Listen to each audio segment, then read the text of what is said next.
Okay, let's do a follow-up video here today on the Yamaha WaveRunner that's tailpipe overheats no matter what. Here's the, I mentioned in the first video, that's the Riva coupler, completely melted, right? We replaced that and we showed that. This is our jet pump. Forgot to mention we pulled the jet pump off prior, but we went ahead and pulled it off again just to inspect and look at Yamaha's design of their intake water pressure system, right? So this thing gets its water pressure from inside of there, and basically it's got this screen that you can't get to unless you take a bunch of stuff apart. This little screen fits down inside there. All right, and water pressure accumulates inside of this housing because it's a jet pump and there's a tapered nozzle on the end of this, so pressure builds up inside of here. That forces some of the water in through these little holes, which are perfectly clear. Can't see in the damn video, but they're completely clear. Wish I had a better light. The camera just won't pick it up. Oh, I'm sorry, my stupidity. Anyway, they're perfectly clear. They're wide open. It's got a cavity inside, that's why you can't see it. Hard to video and look at that at the same time. So that water pressure comes in from here inside the pump and diverts through that little chicken shit hole, right, which is probably 10 millimeter in diameter, that feeds everything with water, runs in through here, this cavity that they have open.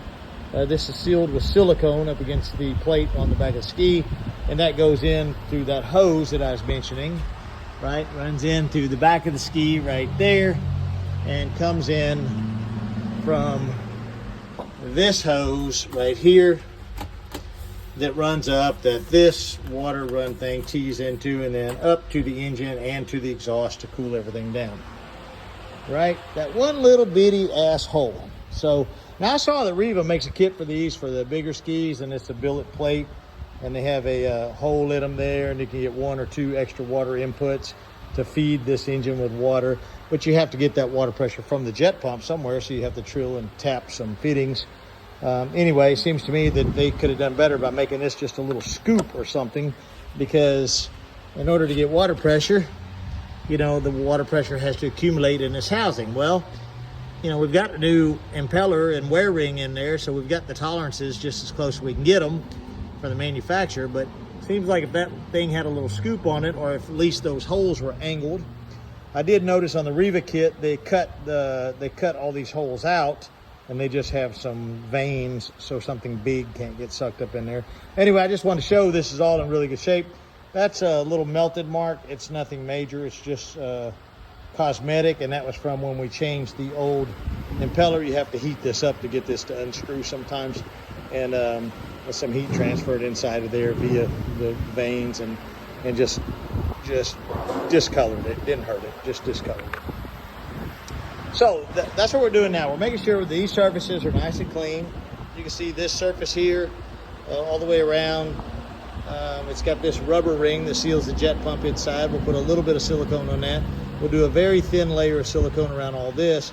Now I want to mention from Yamaha, these holes don't line up perfectly. It's like Yamaha said, oops, and they just made the holes a little bit bigger to encompass and to line up to get the water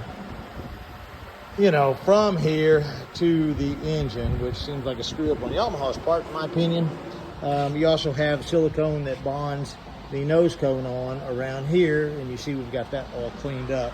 Now we've got to clean all this mess up on the cone. You can see all this silicone around here has got to all be cleaned up, new silicone applied, and of course that in there has to be cleaned up, and so forth. Now we have verified that these passageways, like I said, this passageway right here is perfectly clear all the way into the ski. It's wide open. You can't really see in there.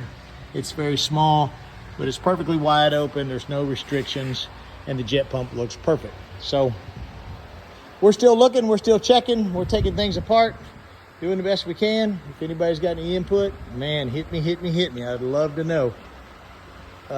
Sitting here trying to second guess a bunch of Yamaha engineers' design, and there's a lot of smart people out there, so anybody that knows, hit me up. Thank you.